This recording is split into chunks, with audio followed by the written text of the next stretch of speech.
Good morning student. सर्वप्रथम आजको यस video क्लासमा यहाँलाई स्वागत गर्न चाहन्छु र आज पनि एउटा महत्त्वपूर्ण विषयवस्तु लिएर म DRS उपस्थित भइसकेको छु। आजको विषयवस्तु मैले यहाँ लेखेको छु हेर्नुस् त, एडभान्स जर्नल भाउचर।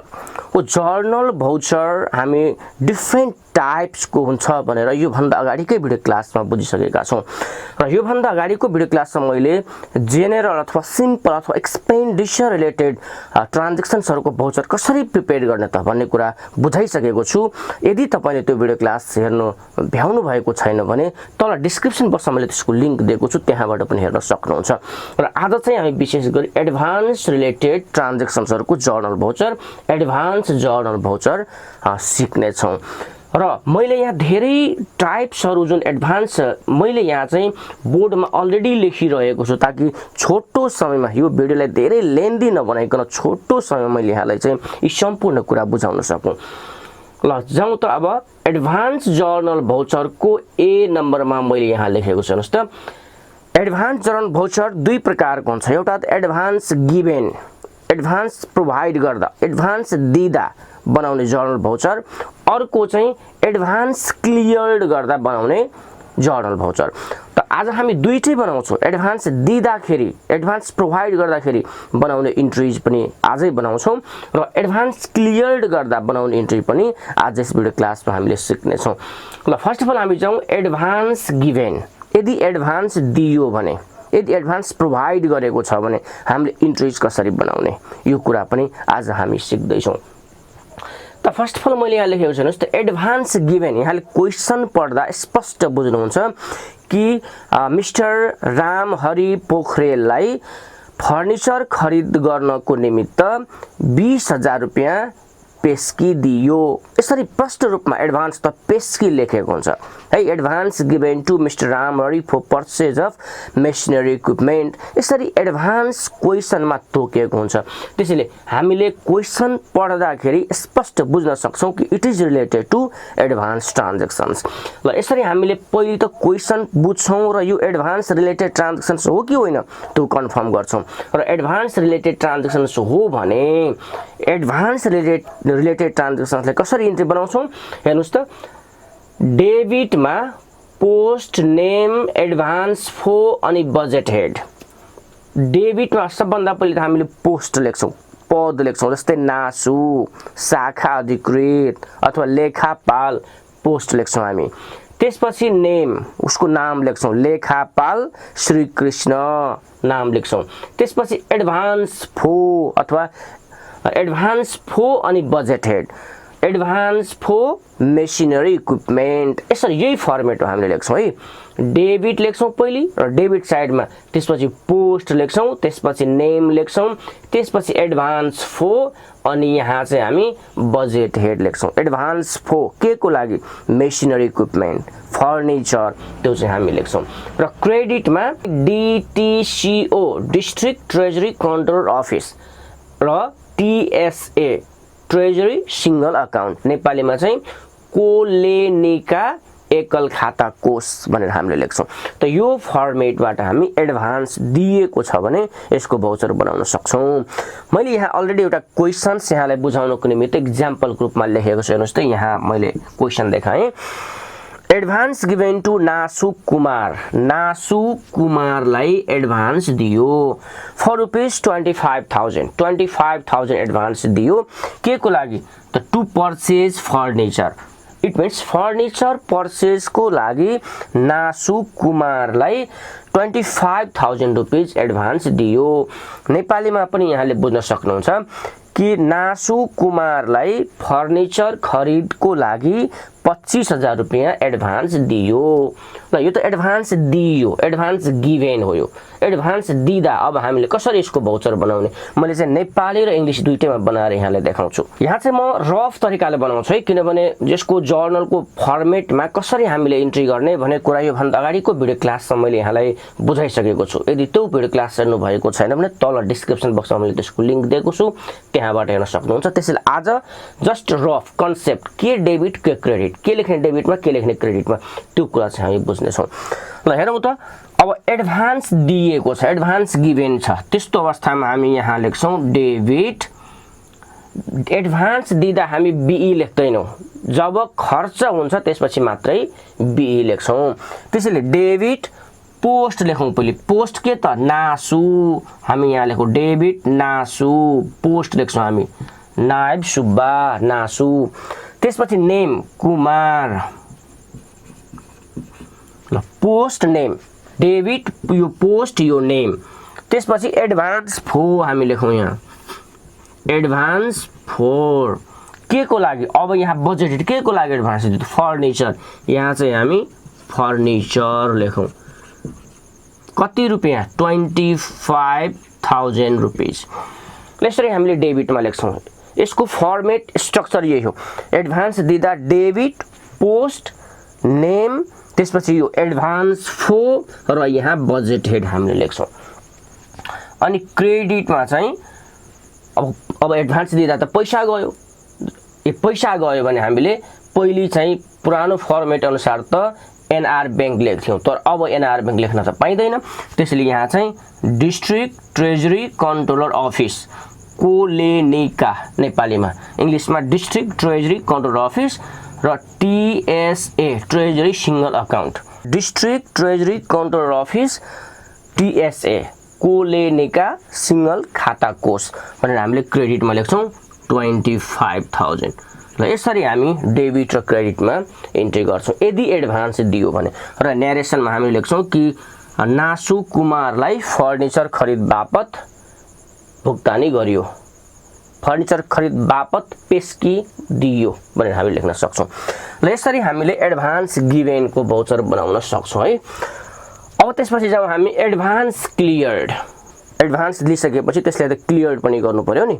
अब हामी एडभान्स क्लियर्डको भाउचर पनि बनाउनु पर्ने हुन्छ। एडभान्स क्लियर्डको भाउचर बनाउँदा हामीले डिफ्रेन्ट क्याटेगोरीका भाउचरहरू बनाउँछौँ। एडभान्स क्लियर्ड गर्दा डिफ्रेन्ट 5 वटा क्याटेगोरी हामीलाई दिएको छ। यो 5 वटा कन्डिसनहरू आउन सक्छ। एडभान्स क्लियर भनेको पेस्की फरछौट गर्दाखेरि हो। अब यसको पहिलो कन्डिसन हामी यहाँ हेरौँ। पहिलो कन्डिसनमा रहेको छ expenses is equal to amount of advance. Expenses is equal to amount of advance. जति एडभान्स दिएको छ त्यति नै खर्च भएको फरछौट भयो, क्लियर भयो भन्ने कसरी हामीले इन्ट्री बनाउने। अब मैले यहाँ चाहिँ स्ट्रक्चर पनि लेखेको छ हेर्नुस् त। जति एमाउन्ट एडभान्स हो त्यति नै उसले खर्च गरेको बिल भरपाई पेश गर्यो। यसको जर्नल बनाउँछौँ हामीले हेर्नुस्। डेबिट बिई अनि budget head, credit post name advance clear फो अनि बजेट हेड। नेपालीमा डेबिट बख अनि शीर्षक लेख्छौँ, क्रेडिटमा चाहिँ पद नाम को शीर्षक पेस्की फरछौट भनेर लेख्छौँ। अब यसलाई पनि एउटा इक्जाम्पल ग्रुपमा हामी लेखौँ। ल मैले यही क्वेसनलाई इक्जाम्पल बनाएँ। यो क्वेसनमा के छ भने नासुलाई 25,000 एडभान्स दिएको छ। अब क्लियर्डको केसमा के भयो भने यो केसमा 25,000 उसलाई एडभान्स दिएको छ भने त्यति नै उसले खर्च गर्यो। एक्सपेन्डिचर पनि उसले कति गर्यो त 25,000 खर्च गर्यो। हेर्नुहोस् है यो कन्डिसनमा, यो 2 नम्बरको कन्डिसनमा expenses is equal to the amount of advance. जति एडभान्स दिएको छ त्यति नै एक्सपेन्सेस पनि भयो। इट मिन्स मैले लेखेँ कि 25,000 एडभान्स दिएको छ फर्निचरको लागि र 25,000 उसले खर्च गरेको बिल पनि पेश गर्यो। यसरी क्वेसनबाट हामीले बुझ्छौँ नि यो कुरा त। अब एडभान्स र एक्सपेन्सेस इक्वल भयो भने कसरी हामीले इन्ट्री बनाउने हेरौँ। डेबिट बिई अब क्लियर्ड गर्ने बेलामा, फरछौट गर्ने बेलामा हामीले चाहिँ बिई लेख्नुपर्छ। एडभान्स दिने बेलामा हामीले बिई लेखेका छैनौँ, बजेट खर्च लेखेका छैनौँ। अब क्लियर्ड बेलामा चाहिँ हामी बिई लेख्छौँ। डेबिट बिई अनि बजेट हेड के को लागि एडभान्स क्लियर गर्यो त फर्निचर। Debit बिई furniture. ल के को एडभान्स हो फर्निचर हामीले यहाँ मानेका छौँ, तर यही एडभान्स गिभनलाई क्लियर गर्दैछौँ। ल त्यसैले फर्स्ट अफ अल त डेबिट बिई अनि बजेट हेड हामीले लेख्यौँ। अनि क्रेडिटमा यहाँ चाहिँ पोस्ट नेम लेख्छौँ। पोस्ट के त नासु, हामीले यहाँ नासु लेख्यौँ। अनि नेम लेख्छौँ कुमार। अनि एडभान्स क्लियर्ड, यहाँ एडभान्स क्लियर्ड फो के को लागि त फर्निचर 25,000। र यसरी हामीले जति एमाउन्ट एडभान्स छ त्यति नै खर्च भयो भने यसरी बनाउन सक्छौं। नेपालीमा यसरी बनाउनु होला तपाईले डेबिट बख फर्निचर क्रेडिट पद नाम नासु कुमारको फर्निचर पेस्की फर्स्योट भनेर लेख्नु होला। यसरी न्यारेसन पनि तपाईले लेख्न सक्नुहुन्छ। अब त्यसपछि हामी दोस्रो कन्डिसनमा जाउँ। दोस्रो कन्डिसनमा छ expenses is more than amount of advance. Expenses is more than amount of advance. Advance जति लिएको थियो त्यो भन्दा बढी खर्च भयो। जस्तै 25,000 उसले फर्निचरको एडभान्स लिएको थियो, अब 40,000 खर्च भयो। के फर्निचर किन्दा 40,000 लाग्यो, बढी खर्च भयो नि। हो यस्तो बढी खर्च एडभान्स लिएको भन्दा बढी खर्च भएको छ भने त्यसलाई कसरी क्लियर गर्ने त? हेरौँ यसको एक्जाम्पल सहित यहाँ। ल मैले के भनेको छु त तपाईलाई कि जति एडभान्स लिएको छ, मानौ एडभान्स 25,000 उसको एडभान्स हो, तर खर्च एक्सपेन्सेस कति भयो त भने 30,000 भयो। ल एडभान्स भन्दा बढी खर्च भयो। कन्डिसन यो आयो, जति एडभान्स लिएको छ त्यो भन्दा खर्च बढी आयो। यस्तो अवस्थामा हामीले इन्ट्री कसरी बनाउने? सेकेन्ड केसमा हामीले बुझ्दै छौं। यस्तो अवस्थामा हेरौँ त डेबिट बीई डेबिट बख यहाँ लेख्नुस् अनि वास्तविक खर्च कति भयो त त्यो हामीले लेख्छौं। 25,000 उसले एडभान्स लिएको हो नि, तर खर्च उसले कति गर्यो? 30,000 बढी खर्च भएको छ नि। हो त्यसैले डेबिट बख एक्चुअल एक्सपेन्डिचर हामीले लेख्छौं। डेबिट बख फर्निचर किन्यो, त्यसैले फर्निचर, तर अमाउन्ट कति? 30,000, किनभने 30,000 उसले खर्च गरेको छ। 25,000 उसले एडभान्स त लियो, तर खर्च भयो कति? 30,000। त्यसैले एक्चुअल एक्सपेन्डिचर हामीले यहाँ लेख्छौं। अब त्यसपछि हेरौँ क्रेडिटमा जाउँ। अब पोस्ट नासु लेखौँ, नासु पोस्ट नेम कुमार अनि एडभान्स फो फर्निचर। बजेट हेडमा फर्निचर कति? 25,000 उसले एडभान्स लिएको थियो नि, एडभान्स क्लियर त उसले 25,000 गर्यो, किनभने एडभान्स लिएको त 25,000 हो। अनि डिफरेन्स हेरौँ त 25,000 एडभान्स लिएको 30,000 खर्च भएको, बढी खर्च भएको छ नि। त्यो डिफरेन्स त उसले पैसा पाउँछ न अफिसबाट। हो त्यसले त्यो डिफरेन्सलाई हामी क्रेडिटमा लेख्छौँ। District treasury controller office TSA को लेने का एकल खाता कोष भनेर हामीले क्रेडिटमा लेख्छौँ। कति त डिफरेन्स? 5,000 डिफरेन्स छ नि, त्यो 5,000 यसरी लेख्छौँ। त यो सिस्टमबाट यसरी यो तरिकाबाट यहाँले यदि एडभान्स भन्दा बढी खर्च भएको छ भने त्यसको इन्ट्री हामी यसरी बनाउँछौँ। अब त्यसपछि हामी नेक्स्ट नम्बरमा जाउँ। नेक्स्ट नम्बर कन्डिसनमा थर्ड नम्बर कन्डिसनमा यहाँ हेर्नुस् त। थर्ड कन्डिसनमा के छ भने expenses is less than amount of advance. Expenses is less than amount of advance. Advance भन्दा कम खर्च भएको अवस्था। एडभान्स जति लिएको थियो त्यो भन्दा कम खर्च भएको बुझियो। यस्तो कन्डिसनमा हामीले कसरी भाउचर बनाउने? यहाँ एक्जाम्पल सहित मैले यहाँले बुझाउँछु। हेर्नुस् त।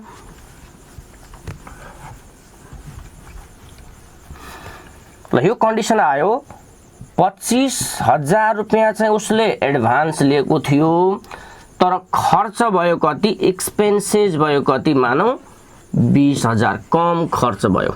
यसको अर्थ जति एडभान्स लिएको छ त्यो भन्दा खर्च कम भयो। यस्तो अवस्थामा हामीले कसरी जर्नल भाउचर बनाउने? हेरौँ, डेबिट बीई बजेट खर्च, डेबिट बख अनि एक्चुअल एक्सपेन्डिचर हामीले लेख्नु पर्ने। कति खर्च भयो त? 20,000 मात्रै खर्च भयो नि, त्यो हामीले लेख्छौँ। Debit be furniture actual expenditure 20,000। वास्तविक खर्च कति भयो त्यसमा हामी बीईमा लेख्छौँ, डेबिटमा। अनि त्यसपछि अरु हेरौँ। अब अरु पैसा त उब्रेको छ नि, 25,000 एडभान्स लिएर 20,000 मात्रै खर्च गर्यो भने 5,000 त सेभ छ नि, त्यहाँ अमाउन्ट बचेको छ नि। त्यो बचेको पैसा त अफिसमा फिर्ता गर्नु पर्यो नि। हो त्यो फिर्ता गर्नेलाई हामी फेरि डेबिटमा लेख्छौँ। Debit district treasury controller office TSA।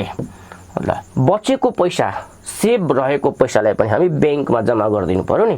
त्यसैले ब्याङ्कलाई हामी डिस्ट्रिक्ट ट्रेजरी काउन्टर अफिस कोलेनिका TSA एकल खाता कोष भनेर हामी बचेको बाँकी रहेको पैसालाई यसरी ब्याङ्कमा जम्मा गरिदिएर भौचर दिन्छौँ। र त्यसपछि क्रेडिटमा यहाँ चाहिँ post name advance clear. Post भनेको नासु, नेम भनेको कुमार, अनि एडभान्स क्लियर्ड के को फर्निचर, जम्मा जम्मी कति 25,000। ल यसरी हामी एडभान्स भन्दा कम खर्च भएको कन्डिसन छ भने यो तरिकाले भौचर बनाउन सक्छौँ। नेक्स्ट कन्डिसन मैले यहाँ लेखेको छु हेर्नुस् त 4th नम्बरको कन्डिसनमा। ल अब 4th नम्बर कन्डिसनमा हेरौँ त amount of advance is return. यदि एडभान्स रिटर्न गरियो, एडभान्स कसैले लियो कुनै चीज खरिद गर्नको निमित्त, तर त्यो चीज खरिद गर्नु नपर्ने अवस्था आएर लिएको एडभान्स चाहिँ फिर्ता गर्यो, त्यस्तो अवस्थामा हामीले कसरी भौचर बनाउने। हेर्नुस् डेबिटमा लेख्छौँ हामी पैसा फिर्ता गर्नु पर्यो नि त है, एडभान्स अब लिइसकेको, तर यदि किन्दै किनेन भने त्यो त एमाउन्ट त फिर्ता गर्नु पर्यो, त्यसैले ब्याङ्कमा जम्मा गरिदिनु पर्यो नि। हो त्यसैले यहाँ हेर्नुस् DTCO अकाउन्टलाई हामीले डेबिट लेखेको छौँ है, ब्याङ्कमा जम्मा गरेकोलाई डेबिट, र क्रेडिटमा post name advance cleared for budget head यही कुरा लेख्छौँ। अब इक्जाम्पल ग्रुपमा हामी यहाँ हेरौँ त। ल मानौँ नासु कुमारले 25,000 चाहिँ एडभान्स लिएको छ फर्निचर पर्चेजको, तर त्यो फर्निचर किन्नु परेन, त्यो एमाउन्ट चाहिँ उसले फिर्ता गरिदियो, अफिसमा सबै पैसा फिर्ता गरिदियो। अब यस्तो अवस्थामा भौचर कसरी बनाउने? एडभान्स लियो तर नकिनिकन सबै पैसा चाहिँ उसले फिर्ता गरिदियो। अब यस्तो कन्डिसनमा हेर्यो त हामी डेबिट, त्यो पैसा त उसले ब्याङ्कमा जम्मा गरिदियो, ब्याङ्क जम्मालाई हामी के लेख्छौँ DTCO TSA, ब्याङ्क जम्मा गरेकोलाई चाहिँ डेबिट कोलेनिका एकल खाता कोष भनेर हामीले लेख्छौँ 25,000 यहाँ डेबिटमा, र क्रेडिटमा चाहिँ पोस्ट नेम, पोस्ट के त नासु कुमार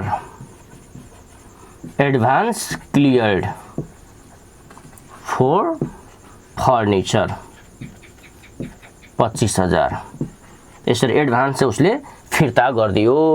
यसरी हामीले फिर्ता गरेको अवस्थामा बनाउँछौँ। अब लास्ट ट्रान्जेक्सन छ हाम्रो अझै छ एउटा, हेर्नुहोस् त पार्सियली क्लियरेन्स अफ एडभान्स, आंशिक भुक्तानी गर्यो, जस्तै आंशिक रूपमा उसले पेस्की फर्चौट गर्यो। फर इक्जाम्पल यहाँ हेर्नुहोस् त 25,000 उसले एडभान्स लिएको थियो, एडभान्स चाहिँ उसको 25,000 हो, र उसले चाहिँ 15,000 रुपियाँको सामान किन्यो र 15,000 रुपियाँको चाहिँ सामानको बिल क्लियर्ड गर्यो। आंशिक भयो नि, उसले लिएको चाहिँ 25,000 एडभान्स, तर उसले क्लियर कति गर्दैछ 15,000 रुपियाँको मात्रै हो। यसरी आंशिक रूपमा आधी मात्रै एडभान्स क्लियर्ड भयो भने त्यसले हामीले कसरी जर्नल भौचर बनाउने? यस्तो अवस्थामा हामी लेखौँ डेबिट BE एक्चुअल एक्सपेन्डिचर कति खर्च गर्यो त त्यसलाई हामी लेखौँ डेबिट BE फर्निचर कतिको किन्यो 15,000, ल सपोज 25,000 लिएको थियो एडभान्स, जसमध्ये 15,000 को मात्रै फर्निचर किन्यो। अब 15,000 को मात्रै हामी रेकर्ड गर्छौँ, अरु 10,000 त पछि जतिखेर उसले फर्चौट गर्छ क्लियर गर्छ त्यतिखेर उसले इन्ट्री बनाउँछ। अनि क्रेडिटमा चाहिँ पोस्ट के त नासु, त्यसपछि नेम कुमार, अनि एडभान्स क्लियर्ड फर फर्निचर कति 15,000। यसरी हामीले डेबिट क्रेडिट गर्छौँ र न्यारेसनमा लेख्छौँ being Nasu Kumar cleared partially cleared advance of furniture purchased. Nasu कुमारले आंशिक रूपमा फर्निचर पेस्की फर्चौट गरियो, यसरी न्यारेसनमा हामी लेख्न सक्छौँ। त यसरी हामीले एडभान्ससँग रिलेटेड विविध प्रकारका जर्नल भौचरहरू बनाउन सक्छौँ। धन्यवाद। यस्तै किसिमको तपाईलाई एजुकेसनमा सपोर्ट हुने भिडियो क्लासको लागि फेरि पनि च्यानलमा आउनुहोस्। यस्तै किसिमको तपाईलाई अध्ययनमा सहयोग गर्नको निमित्त यस्तै किसिमको भिडियो क्लास फेरि पनि म लिएर आउने छु र मलाई जहाँसम्म लाग्छ यो भिडियो क्लासले तपाईलाई धेरै नै सपोर्ट गरेको हुन सक्छ, धेरै नै सहयोग गरेको हुन सक्छ। यदि तपाईलाई यो भिडियो क्लासले सहयोग गरेको हो जस्तो लाग्छ भने आज चाहिँ यो च्यानललाई सब्स्क्राइब गरिदिनुहोस् र फेरि पनि च्यानलमा आउनुहोस् र यस्तै किसिमको भिडियोबाट तपाईले आफ्नो अध्ययनलाई अगाडि बढाउनुहोस्। हस्त धन्यवाद। यहाँको दिन शुभ रहोस्।